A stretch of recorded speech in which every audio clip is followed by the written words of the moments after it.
오늘의 주요 뉴스입니다. 부산의 한 요양병원에서 직원과 환자 등이 무더기로 확진 판정을 받았습니다. 방역당국은 환자를 통한 외부 전파 가능성은 없다고 보고 확진 직원들을 중심으로 추가 전파 가능성을 조사하고 있습니다. 방역당국은 추석 연휴 이후 우려했던 코로나19 급증세는 없지만 확실한 감소세도 없는 아슬아슬한 상황이라고 진단했습니다. 그러면서 단풍놀이 관광객이 몰리는 이번 주말부터가 방역의 새로운 고비라며 철저한 방역수칙 준수를 거듭 요청했습니다. 크리스티아노 호날두와 더스틴 존슨 등 세계적인 스포츠 스타들이 잇따라 코로나19로 확진 판정을 받았습니다. 미국에서는 우려했던 가을철 재유행이 찾아왔고 11월부터 내년 2월까지 코로나19 사태가 최악을 맞을 수 있다는 경고가 나왔습니다. 본격적인 재확산에 들어간 유럽에서는 지난 3월 감염 규모에 근접하거나 초과하는 환자가 연일 발생하고 있습니다. 이탈리아 등 유럽에서는 결혼식장과 장례식장, 음식점 영업을 제한하기로 했고 EU 회원국들은 공통 검역 실시에 합의했습니다. 미국 바이오 기업들이 앞다퉈 코로나19 항체 치료제에 대한 긴급 사용 승인을 신청하면서 치료제 개발에 기대감을 높이고 있습니다. 국내에서도 약효 지속성 기술을 바탕으로 코로나19 치료제 개발에 나선 기업이 있는데요. 오늘 바이오 위클리에서는 펩트론의 최호일 대표를 초대했습니다.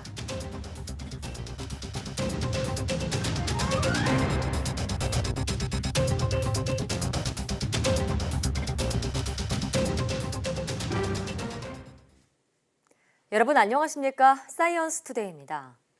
정부가 단풍철을 맞아 이번 주말부터 한 달간을 방역 집중관리 기간으로 정하고 가을철 여행 방역관리 대책을 발표했습니다. 중앙재난안전대책본부는 10월 17일부터 11월 15일까지 국립공원과 자연휴양림, 수목원, 사찰 등을 대상으로 방역관리를 진행할 계획입니다. 우선 집단 여행을 할 경우 모임의 대표자나 인솔자를 방역관리자로 지정해 참가자 명단을 관리하고 방역수칙 이행 여부나 증상을 확인하도록 했습니다.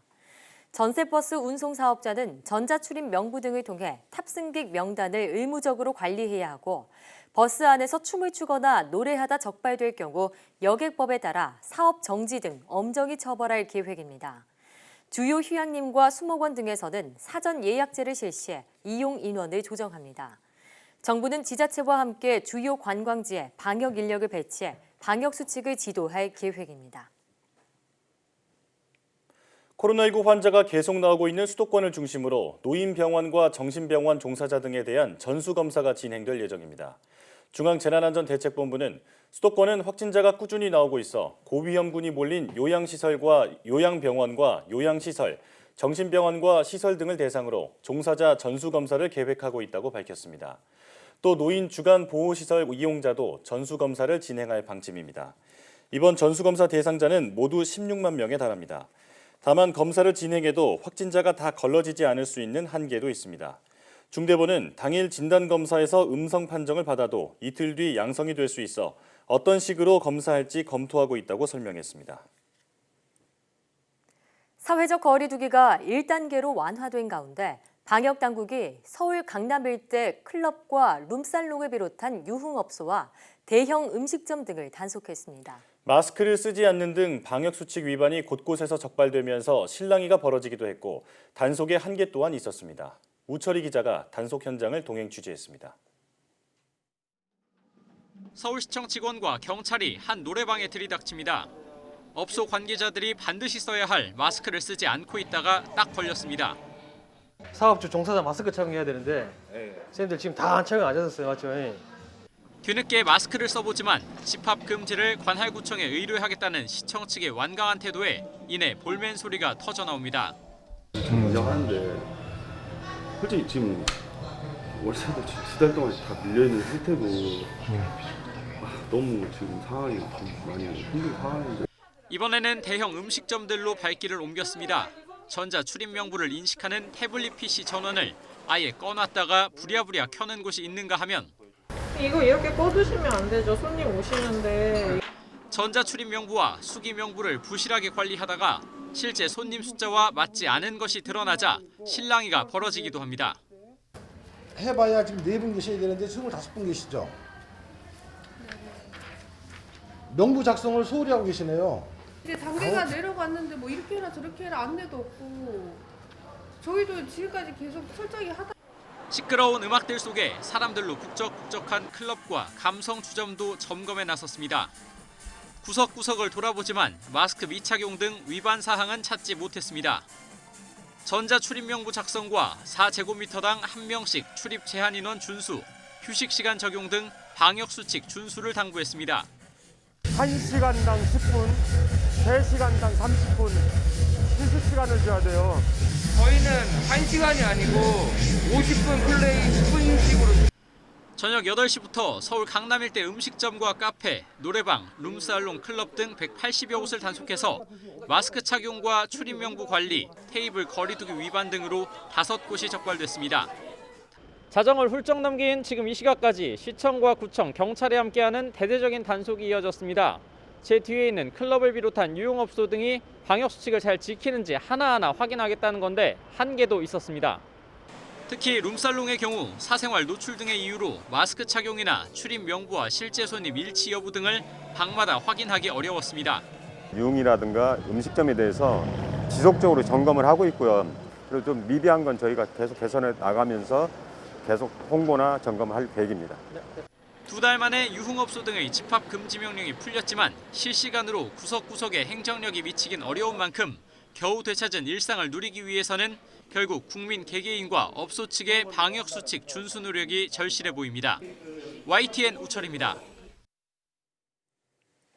유은혜 부총리 겸 교육부 장관은 원격 학습이 길어지면서 발생하는 학습 격차에 대한 우려를 해소하기 위해 교육장들이 좀 더 적극적으로 노력했으면 좋겠다고 말했습니다. 유 부총리는 전국 176개 교육지원청 교육장과의 영상회의에서 학습 격차 해소를 위한 교육부와 교육청의 각종 지원 사업이 학교에서 보다 원활하게 운영될 수 있도록 지원해달라며 이같이 말했습니다. 또 기초학력 부족 학생을 대상으로 대면 중심의 보충 지도를 강화하고 기초학력이 체계적으로 관리될 수 있도록 신경을 써달라며 에듀테크 플랫폼과 콘텐츠를 활용한 멘토링 사업 등에 관심을 갖고 추진해달라고 당부했습니다. 또 다음 주부터 등교 인원이 확대되는 만큼 어떠한 상황이 발생하더라도 학교 현장이 당황하지 않고 대응할 수 있도록 24시간 한라인 대응 체계를 갖춰 지역 감염 위협을 대비해달라고 강조했습니다.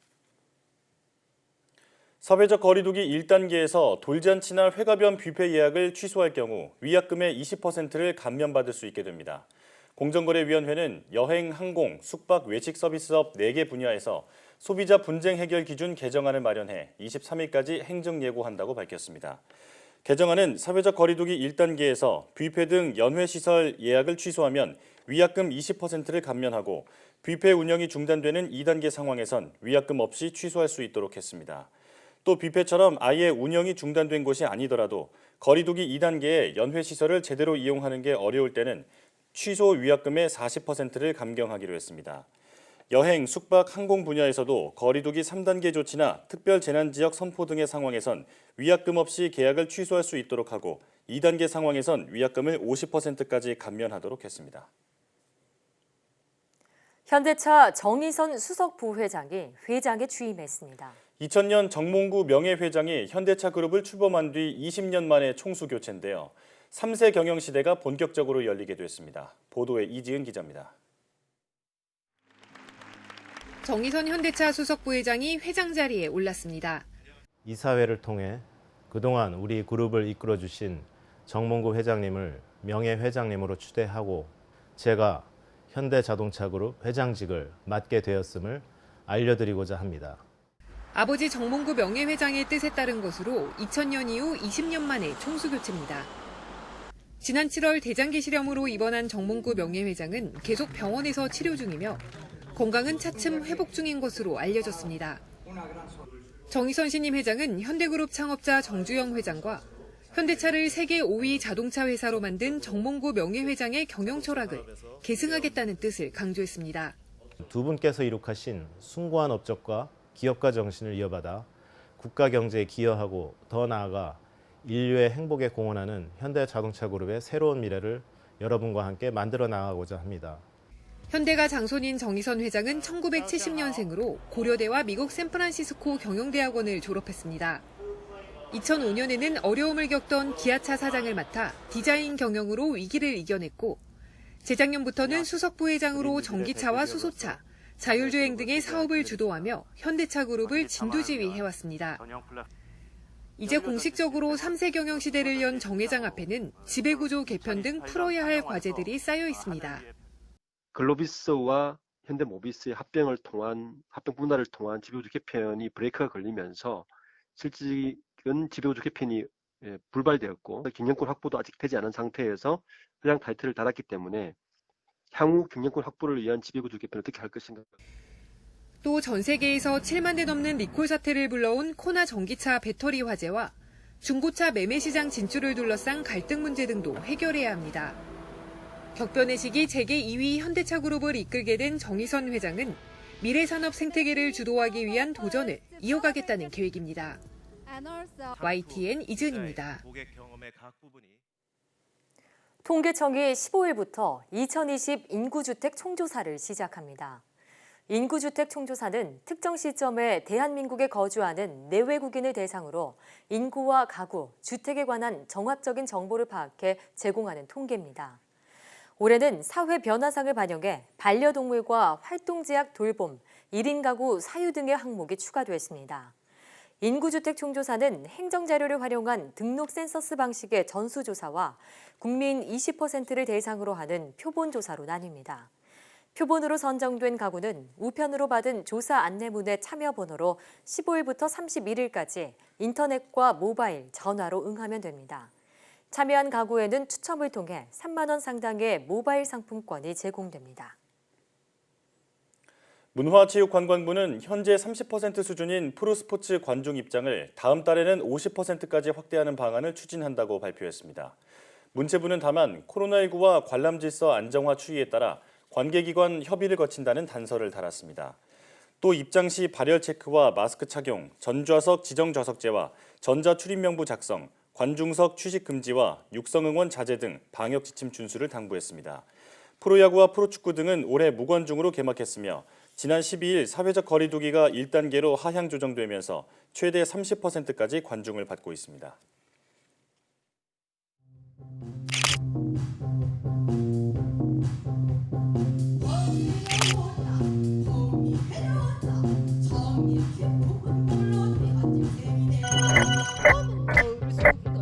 우리는 잔뜩 핫하리 넘 해머리 흔들며 정동 같은 앞다리 동화 같은 깃발 양이 찌어지고 사각 같은 발톱으로 자기 뿌리 왕래를 차르르 펼치며 흘리고 허리랑 하는 소리 하늘이 무너지고 땅이 톡 꺼진 한듯 차례 정신없이 목으로 움츠리고 가만히 엎젖었다. 공이 내려온다 공이 내려온다 공이 깊은 곳으로 한생 내려온다 우리 어리를 흔들며 향이 쭉 찢어지고 몸을 널쑥 머리를 잔뜩 내려온다 공에 같은 아가리 조그맣게 빛나고 해나 같은 발을 도로 바람에 내려 잔뜩 달리고 자라게 뚝딱이 단천이 뒤덮고 잡고진 않고 자라가 깜짝 내 목을 우치고 가만히 엎드리게 범 내려온다 범이 내려온다 장님 깊은 골로 대한 짐승이 내려온다 몸은 헐숭덜숭 꼬리는 잔뜩 장이 쭉 찢어지고 몸은 헐숭덜숭 꼬리는 잔뜩 범 내려온다 범 내려온다 범 내려온다 범 내려온다.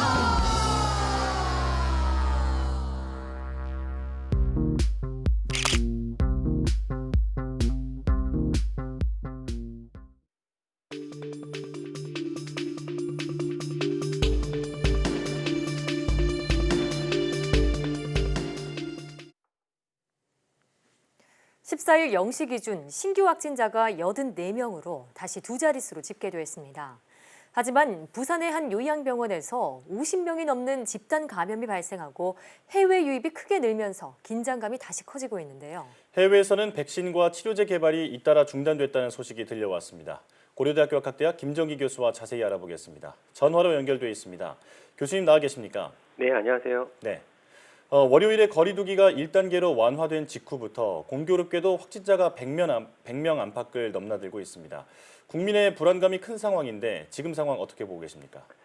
지금 상황은 과거 8월 초 2차 대유행 때와 마찬가지로 조건만 맞으면 언제든지 큰 폭으로 확진자가 늘어날 가능성은 충분히 있는 경향성을 가지고 있다라고 판단을 하고 있습니다. 이와 같은 규모는 앞으로도 한동안 유지될 거라고 보고 있고요. 다만 이번 1단계 완화 조치와 관련해서 방역적인 측면에서는 1단계 완화 조치가 어떻게 보면 그 완화 조치보다는 2단계를 유지하는 게 더 맞다라고는 보고 있는데요. 지금 코로나19 상황이 방역적인 측면만은 또 볼 수 없고 기타 사회 경제적인 측면을 함께 고려해야 되기 때문에 이번에 1단계 완화 조치는 어쩌면 불가피한 선택이었다라고는 보고는 있습니다. 근데 한꺼번에 큰 폭으로 완화 조치를 시행하면서 조금 우려스러운 부분은 좀 있고요. 앞으로 제대로 방역 관리를 못할 경우에는 다시 큰 폭으로 확산할 가능성이 충분히 있다 이렇게는 보고 있습니다. 네. 정부의 1단계 완화 조치가 결코 현재 상황의 안정적인 의미는 아니라는 것이라고 말씀해 주셨는데 부산의 한 요양병원의 집단 감염도 심상치가 않습니다. 원래 요양병원은 외출이나 면회가 철저하게 통제되는데 이렇게 집단 감염이 발생한 배경은 무엇이라고 보십니까? 그러니까 요양원이나 요양병원 관련해서 많은 경우가 최초의 감염원이 불분명한 경로미확인 사례가 많거든요. 말씀하신 대로 외출이나 면회가 엄격히 통제되고 있는 상황에서 전파가 이루어졌다는 얘기는 기본적으로 요양원이나 요양병원 내부인 즉 관계자들이 어떤 무증상 또는 경미한 증상 감염이 있었고 이를 통해서 전파가 이루어지면서 집단 감염이 발생하지 않았나 이렇게 생각을 하고 있습니다. 예. 자, 부산항에 입학한 러시아 선박 3척에서 선원들이 무더기로 확진되는 등 해외 유입도 큰 폭으로 증가했습니다. 더구나 유럽 지역은 재확산 양상이 뚜렷한데 검역을 더 강화해야 할까요? 말씀하신 대로 지난달 26일 이후에 부산항에 입학한 러시아 선박 3척에서 코로나19 확진자가 잇따라 발생을 하고 있는데요. 이처럼 해외 유입 확진자 사례가 급증하는 가장 큰 이유 중에 하나는 말씀하신 것처럼 미국이나 유럽 등지에서 코로나19가 재확산 양상을 보이고 있거든요. 그렇다 보니까 아무래도 해외 유입자, 특히 과거에도 부산에서 문제가 되었던 해외 선박을 통한 어떤 감염자, 신규 감염자, 해외 유입 감염자들이 늘어나고 있는 상황인데 그렇기 때문에 검역 관리가 보다 철저히 이루어져야 된다 이렇게 보고는 있습니다. 기본적으로 선원들이 하선을 하지 않으면은 국내로의 전파 가능성은 크게 낮은데요. 따라서 하선 신청을 하는 선원들에 대한 어떤 진단 검사가 철저히 이루어져야 된다라고 생각을 하고 있고 진단 검사에서 음성이 나온다고 해도 감염 초기에는 PCR 검사로도 잡아내지 못하는 경우가 많거든요. 그렇다 보니까 적어도 하선을 한 선원에 대해서는 승선 전 진단 검사를 할 필요가 있다. 이 이유는 재진단 검사에서 양성이 나올 경우에는 이 하선한 선원들이 행적이나 동선을 추적해서 어떤 추가적인 지역사회 전파를 막아야 하기 때문에 그렇고요. 더불어서 하역 작업하는 그 하역을 담당하는 국내 작업자들에 대한 어떤 방역 관리도 좀 신경을 써야 된다 이렇게 생각을 하고 있습니다. 항만이나 공항의 검역에 특히나 빈틈이 없어야겠습니다. 자, 백신의 이야기로 넘어가 보겠습니다.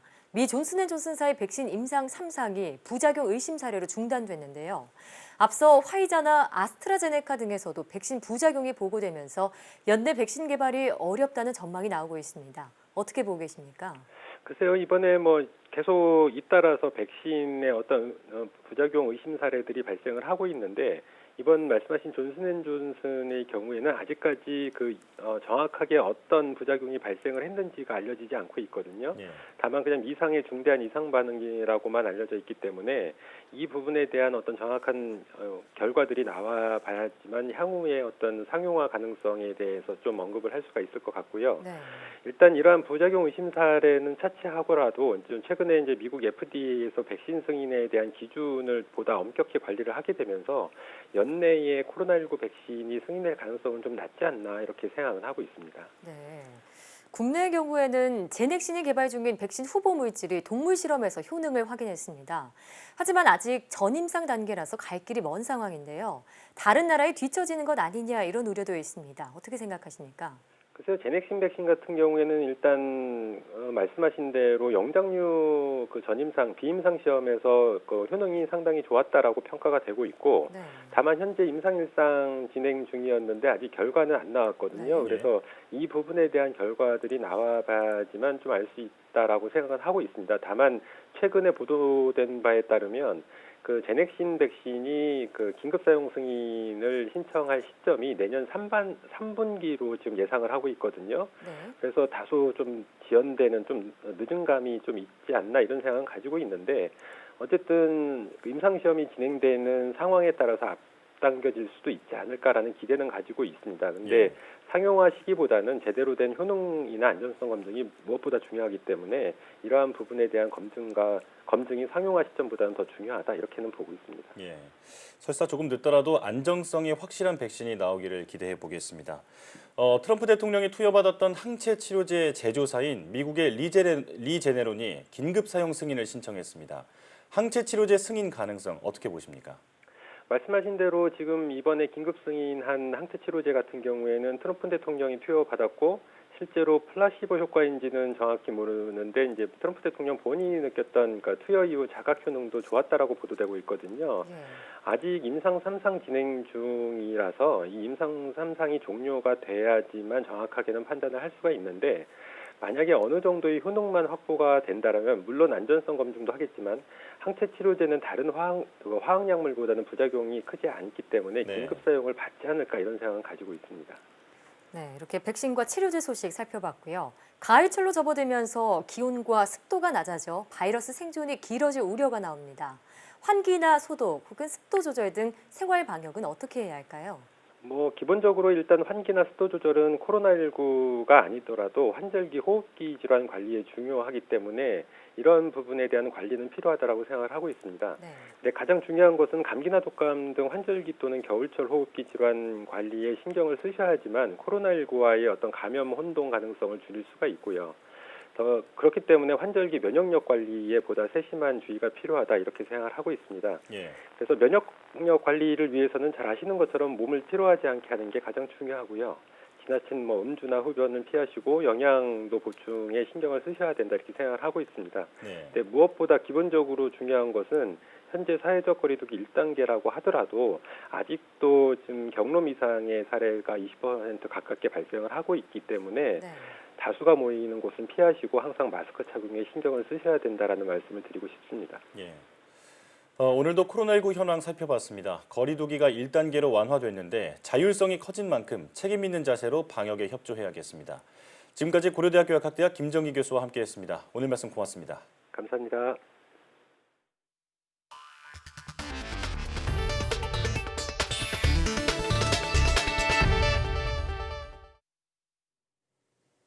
이탈리아 리그에서 뛰고 있는 축구 스타 크리스티아노 호날두가 코로나19 양성 판정을 받았습니다. 이탈리아에서는 하루 확진자가 급증하자 영업 제한 등 강력한 방역 조치를 도입했습니다. 보도에 김상우 기자입니다. 국가대표 축구 A매치 기간을 맞아 포르투갈 대표팀에 소집된 크리스티아노 호날두가 코로나19 양성 판정을 받아 격리됐습니다. 이에 따라 호날두가 스웨덴과의 경기에 출전하지 않는다고 포르투갈 축구협회가 밝혔습니다. 유럽에서 코로나19가 재확산되는 가운데 영국은 하루 신규 확진자가 전날 대비 3,000명 이상 급증해서 17,000여 명, 신규 사망자는 6월 초 이후 가장 많은 수준인 140여 명이나 발생했습니다. 러시아와 이탈리아 등도 영국과 비슷한 양상입니다. 러시아의 하루 신규 코로나19 확진자는 14,000여 명, 하루 신규 사망자는 역대 최고 수준의 240여 명이라고 AFP 통신이 전했습니다. 이탈리아도 하루 확진자 규모가 1차 바이러스 확산의 정점으로 꼽힌 지난 3월 말 이래 최대인 6천여 명으로 집계됐습니다.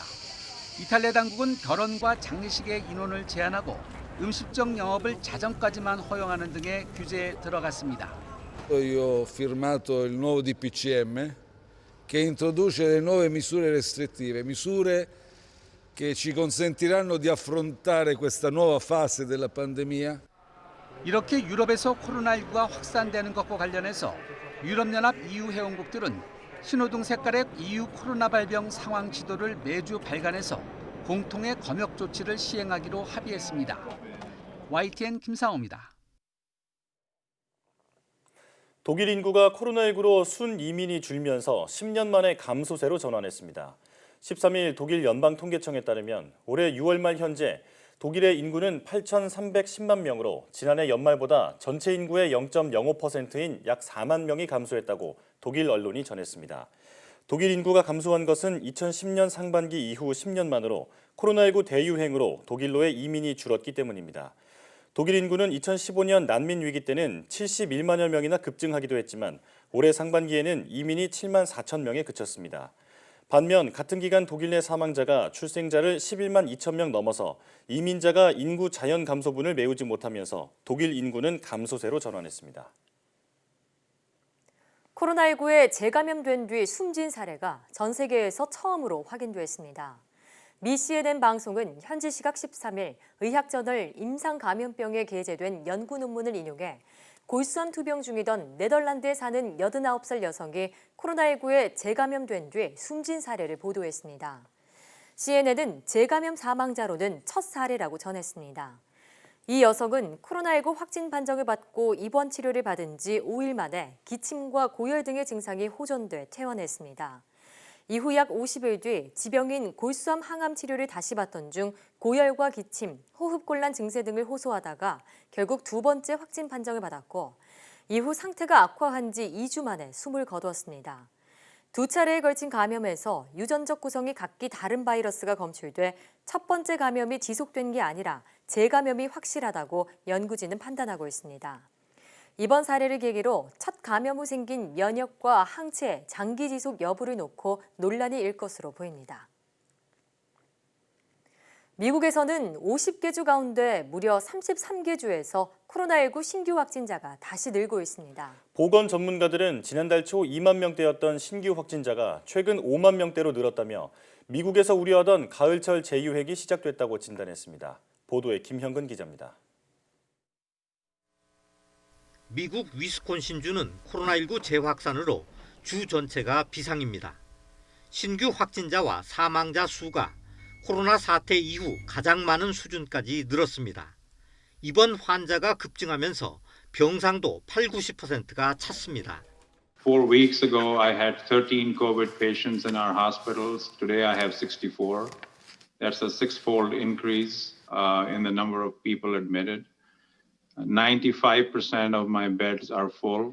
주 정부는 부족한 병상을 보완하기 위해 급히 미러키 외곽 박람회장을 야전 병원으로 개조하고 있습니다. 다른 주도 마찬가지입니다. 미국 33개 주에서 최근 일주일간 하루 평균 신규 확진자가 그 전주보다 늘었습니다. 10개 주에서는 지난 9일 이후 코로나19 입원 환자가 최고치를 기록했습니다. 미국 전체 하루 신규 확진자 수도 지난달 초 2만 명 수준이던 게 5만 명대로 올라갔습니다. 미국 베일러 의대 피터 호테즈 대학원장은 앞으로 신규 확진자 수가 더 많아질 것이라고 예상했습니다. 그러면서 모두가 우려했던 가을 겨울철의 코로나19 재유행이 시작됐다고 진단했습니다.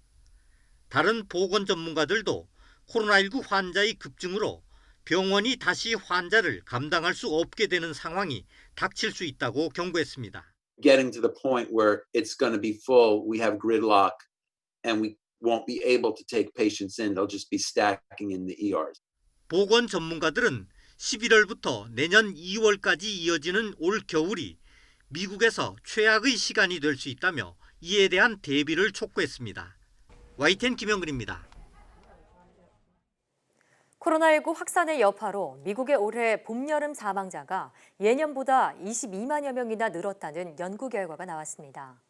버지니아 커먼웰스대와 예일대는 미 국립보건통계센터와 통계청 자료를 분석해 미국 의사협회 저널에 공동 발표한 논문에서 이같이 밝혔다고 폭스뉴스가 보도했습니다. 논문 주저자인 스티븐 울프 버지니아 커먼웰스대 명예교수는 코로나19로 사망자가 다수 발생했다는 사실을 가짜뉴스라고 하거나 실제보다 사망자가 적을 것이라는 주장이 있지만 연구 결과는 정반대로 나타났다고 말했습니다. 논문에 따르면 올해 3월에서 8월 사이 평균보다 22만 5천여 명이 많은 130만 명가량이 숨진 것으로 집계됐습니다. 늘어난 사망자 가운데 약 67%인 15만 500여 명은 사인이 코로나19로 지목됐습니다.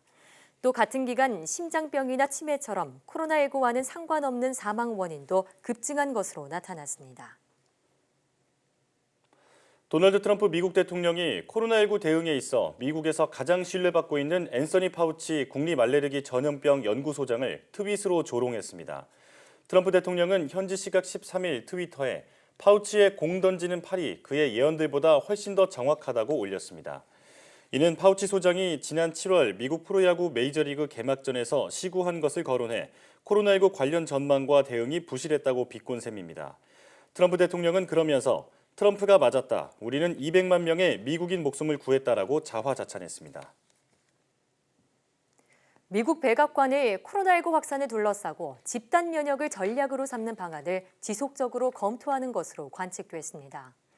뉴욕타임스는 최근 백악관에서 열린 회의에서 고위 정부 당국자 2명이 집단 면역 전략을 옹호하는 일부 과학자들의 선언문을 인용했다고 전했습니다. 그러면서 백악관이 봉쇄에 반대하고 집단 면역에 의존하는 선언문을 받아들인 것이라고 지적했습니다. 그레이트 베링턴 선언이라는 이름의 선언문은 지금의 봉쇄 정책은 공중보건에 장단기적으로 치명적인 결과를 초래할 것이라면서 젊은 층 사이에 바이러스가 전파되도록 놔두고 노인 등 취약층 보호에 집중해야 한다는 주장을 담고 있습니다.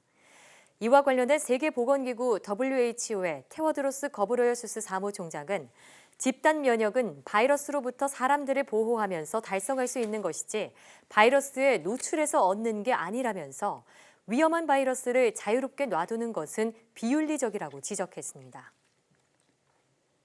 아프리카 대륙에서 코로나19에 대응해 집단 면역을 선택할 경우 약 8억 명이 감염될 수 있다는 전망이 나왔습니다.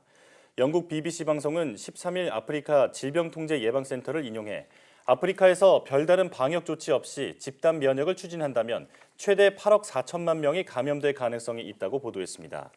아프리카 질병통제예방센터 관계자는 BBC에 출연해 인구 12억 명의 아프리카 대륙에서 집단 면역에 도달하려면 감염자가 7억 2천만 명에서 최대 8억 4천만 명이 돼야 해 큰 희생을 치르게 될 것이라고 우려했습니다.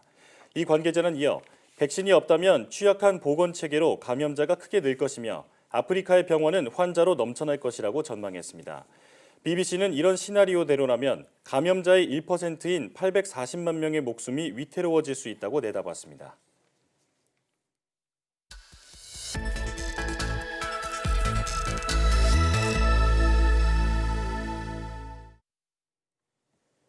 다양한 바이오 이슈를 과학 기자의 시각으로 집중 분석하는 바이오 위클리 코너입니다. 오늘도 이성규 기자와 함께하겠습니다. 어서 오세요. 안녕하세요. 어서 오세요. 이번 주 소식 전해주시죠. 코로나19 백신 관련 소식부터 전해드리겠습니다. 임상 3상을 진행 중이던 이 존슨앤존슨이 그 원인을 알 수 없는 부작용이 발생해서 두려운 임상 시험을 중단했습니다. 이 국내에서 코로나19 백신을 개발 중인 제넥신이 자사의 그 DNA 백신 후보 물질이 동물 실험에서 효과를 나타냈다고 밝혔습니다. 네. 이 트럼프 미국 대통령이 투여받았던 항체 치료제 개발사인 미국 리제네론사가 미국 FDA에 긴급 사용 승인을 신청했습니다. 네, 미국의 리제네론뿐만이 아니라 일리아이 릴리도요. 항체 치료제에 대한 긴급 사용 승인을 신청하면서 코로나19 치료제 승인 기대감을 높이고 있습니다. 국내에서도 코로나19 치료제 개발이 한창인데요. 바이오 위클리에서는 약효 지속성 기술을 바탕으로 코로나19 치료제 개발에 나선 펩트론의 최호일 대표와 자세한 얘기 나눠보겠습니다. 대표님 어서 오십시오. 어서 오세요. 반갑습니다. 네. 펩트론의 펩은 펩타이드를 의미한다고 들었습니다. 일단 펩타이드란 무엇이고 이게 질병 치료에서 왜 중요한 건지 설명해 주시죠. 펩타이드에 앞서 사실 저희 사명 이름도 펩트론인데요. 네. 펩은 살아있다는 말이고 네. 트론은 만든다는 뜻입니다. 그래서 저희들이 그 환자한테 그 삶의 활력을 주는 치료제를 개발하겠다 또는 그런 목표로 사명을 졌습니다. 네. 그렇군요. 펩타이드는 이제 단백질의 작은 조각입니다. 그래서 펩타이드 그 차이가 있다면 단백질은 그 자체가 활성을 가지고 있고요. 예. 펩타이드는 신호 전달을 통해서 활성을 나타내는 호르몬이라고 생각하면 쉽습니다. 예. 그래서 그 펩타이드는 이제 생체 내에 그 거의 모든 수용체에 작용해서 생리 활성을 조절하기 때문에 예. 뭐 뇌질환, 대사질환, 그 심혈관 질환 그와 같은 치료제 개발에 대부분 사용되고 있습니다. 그렇군요. 근데 반면에 이제 펩타이드는 이제 예. 약물의 농도를 유지하기 어렵습니다. 그래서 네. 빠르게 그 분해되고 배출되는데요. 그것을 그 치료제로 조절하고? 만들었을 예. 때 그 자주 주사해야 되는 불편함을 가지고 있습니다. 예. 그래서 이 문제를 해결하기 위해서 약효 지속 기술이 필요합니다. 네. 이제 방금 이 펩타이드가 무엇인지 좀 간략하게 설명을 해주셨는데, 그 단백질이 우리 몸에서 어떤 일을 하는 그런 일꾼이라고 한다면은 그 펩타이드는 그 단백질을 구성하는 어떤 구성 요소다.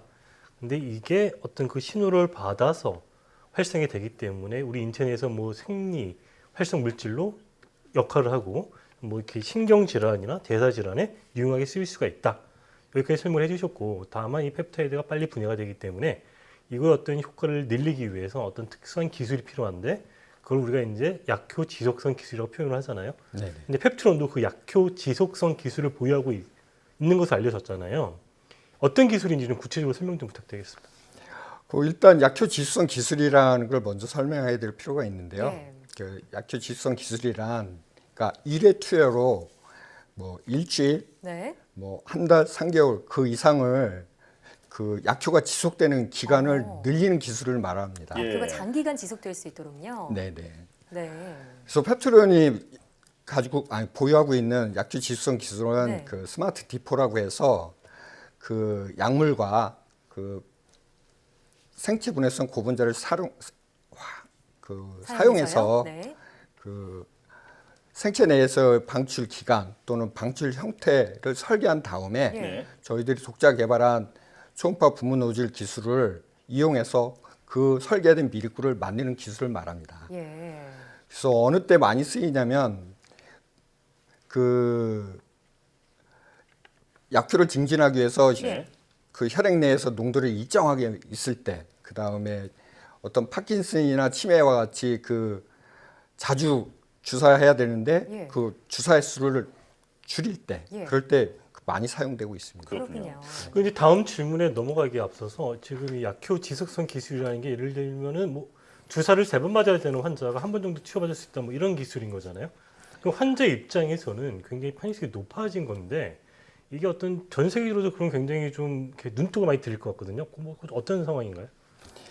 지금 그 원래 이제 저희들이 신약을 오래 하다 보니 예. 그 지금 임상 과정에 있고요. 지금 그 해외, 국내 또는 국외 그 여러 기업과 지금 공동 연구 또는 기술 이전 예. 사업 등은 원활하게 진행되고 있습니다. 협업을 예. 하고 계시군요. 네. 이제 본론으로 들어가서 지금 코로나19 치료제 개발이 한창이다 앞서 설명을 드렸는데, 그 약효 지속성 기술을 응용한 코로나19 치료제를 개발하는 것으로 알려져 있는데요.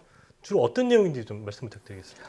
저희 기반 기술인 스마트 디포 기술과 그 예. 나파무스타트라는 그 약물을 적용해서 치료제를 개발하고 있습니다. 예. 잘 아시다시피 나파무스타트는 렘데시비르에 비해서 600배 이상 그 활성이 강하다고 알려져 있는데요. 네. 근데 나파무스타트는 그 방광기가 굉장히 짧고 저분자 물질이라서 몸에서 빨리 배출되는 그런 단점을 가지고 있습니다. 그렇군요. 그래서 그 지금 현재 개발하고 있는 거는 3시간씩 여러 번에 걸쳐서 지금 인퓨전 그 정맥 주사로 개발하고 있는데요. 저희들은 단 1회 투여로 치료가 가능한 그 피하 주사제로 개발하고 있습니다. 예. 말씀을 들어보니까 그 약간 알테오젠이 보유한 그 피하 주사로 바꾸는 기술이랑 조금 비슷하다는 생각도 드는데, 좀 그런 그 일맥상통하는 점이 있는 건가요?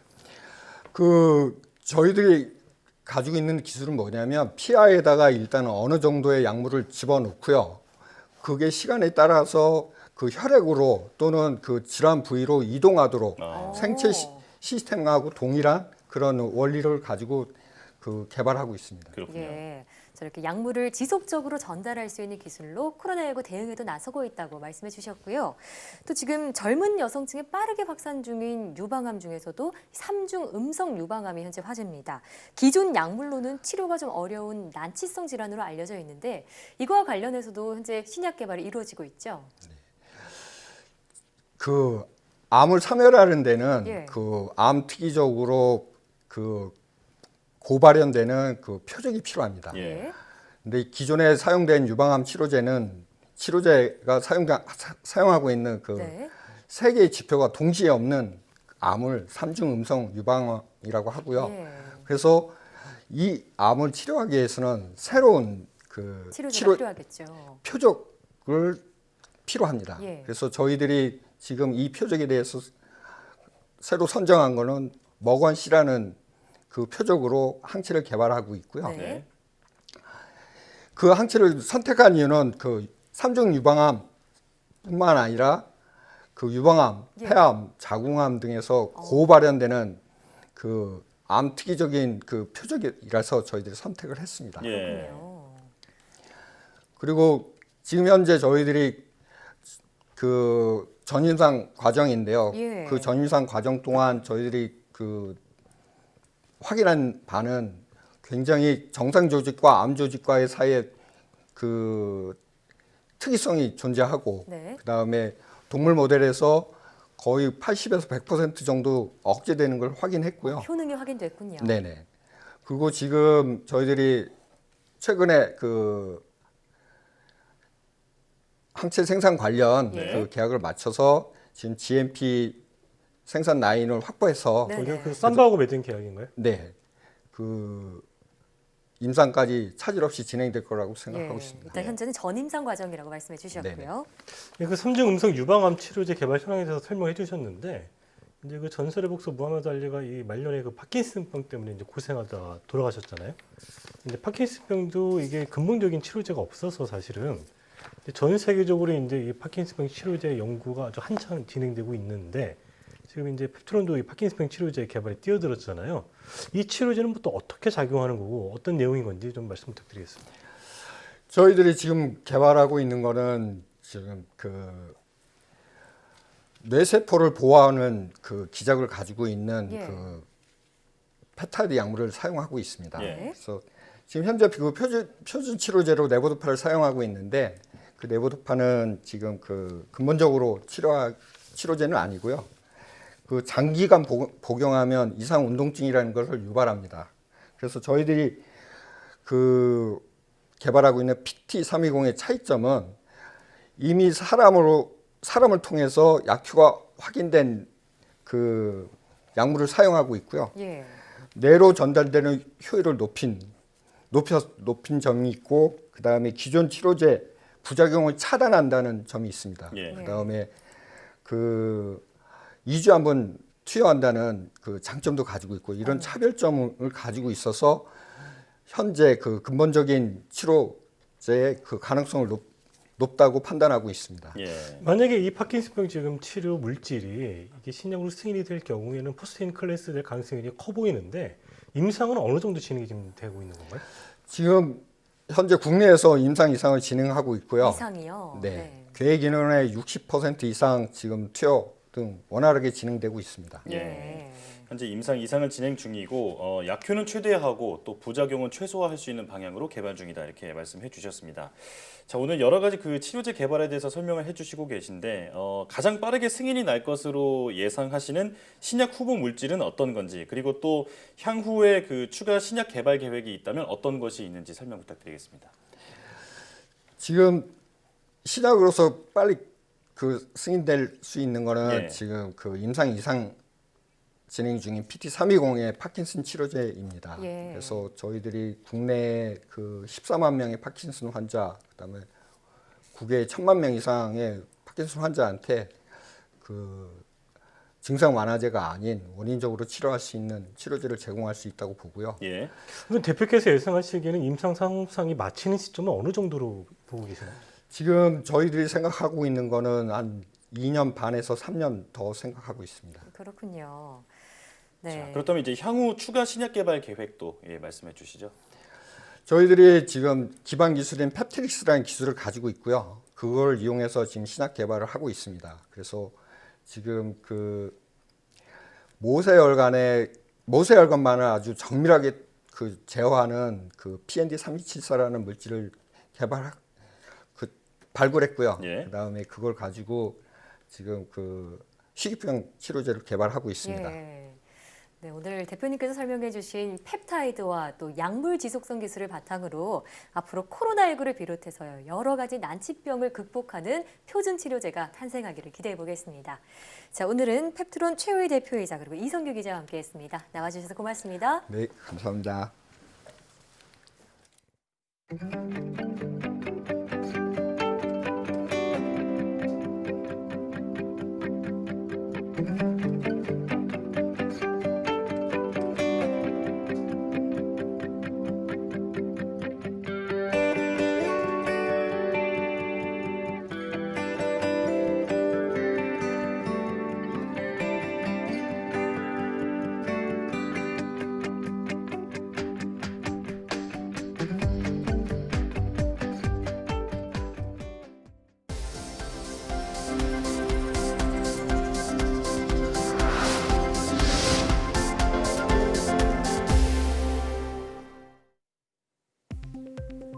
우리 시간으로 14일 밤에 앞으로 15년 이내엔 보기 힘든 가장 밝게 빛나는 화성이 떠오릅니다.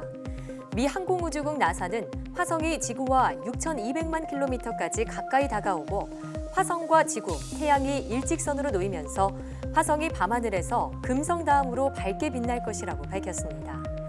이 정도로 밝은 화성은 15년 뒤인 2035년에 다시 볼 수 있습니다. 충주 고구려 천문과학관은 화성이 해가 진 후 동쪽 하늘로 떠올라 자정 무렵에는 남쪽 하늘에서 찾아볼 수 있다고 밝혔습니다. 화성은 이후 점차 빛이 약해지겠지만 이달 말까지는 새벽에 금성이 뜨기 전까지 밤하늘에서 가장 밝게 빛날 것으로 보입니다. 장을 직접 들여다보지 않고도 장내 염증 여부를 알 수 있는 미생물이 개발됐습니다. 한국생명공학연구원은 장에 염증이 있을 때 만들어지는 질산염을 감지하고 질산염의 존재에 따라 형광 신호를 내는 미생물을 개발했다고 밝혔습니다. 연구진은 이 기술을 상용화하면 분변 시료의 형광세기를 분석해 대장 염증 진행 정도를 진단할 수 있다고 설명했습니다. 미세 물방울을 이용해 공기 중 코로나19 바이러스를 제거하는 기술이 개발되었습니다. 카이스트 이승섭 교수팀은 살균 기능이 강력한 수산화 라디칼로 이루어진 물방울을 대량 생산할 수 있는 초미세 분무 기술을 개발했다고 밝혔습니다.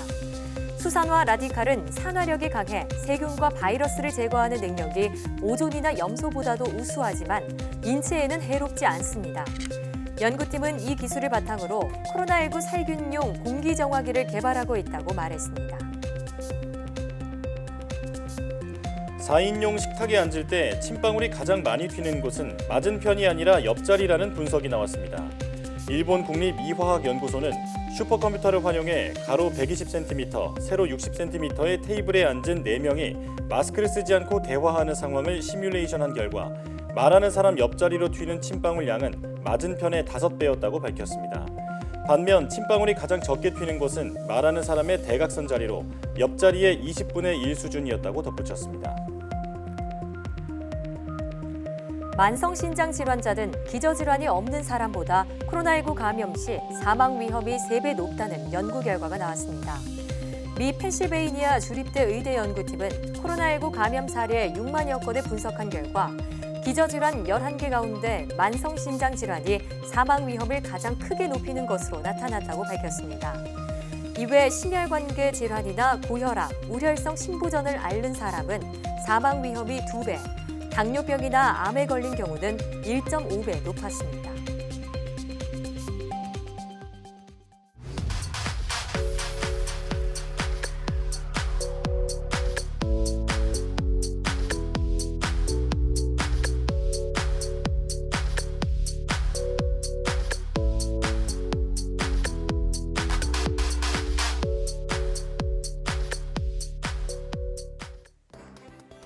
맑은 공기와 파란 하늘, 울긋불긋 물든 단풍까지 완연한 가을 날씨가 계속되고 있습니다.